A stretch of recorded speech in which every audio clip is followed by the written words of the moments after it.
ఒక చిన్న గ్రామంలో రాములు అనే కూలి పని చేసే మనిషి ఉండేవాడు. అతను చాలా పేదవాడు కాని ఎంతో నిజాయితీగా జీవించేవాడు. ప్రతి ఉదయం సూర్యుడు ఉదయించే ముందు లేచి తలపై తువ్వాలు వేసుకుని పని కోసం బయలుదేరేవాడు. Sun rise. ఒకరోజు అతనికి పని దొరకలేదు. ఉదయం నుంచి సాయంత్రం వరకు గ్రామం అంతా తిరిగాడు కాని ఎవరూ పని ఇవ్వలేదు. అలసిపోయి ఒక చెట్టు కింద కూర్చున్నాడు. అతని కళ్లలో నీళ్లు వచ్చాయి.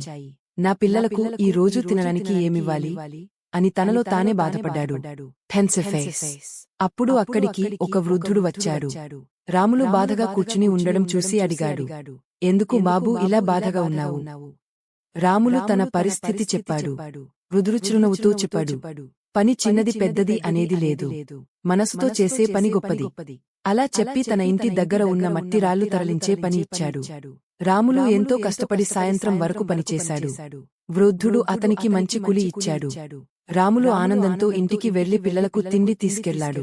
Cooked rice. ఆ రోజు నుంచి రాములు ఒక విషయం తెలుసుకున్నాడు. కష్టపడేవాడికి పని ఎప్పుడూ దొరుకుతుంది.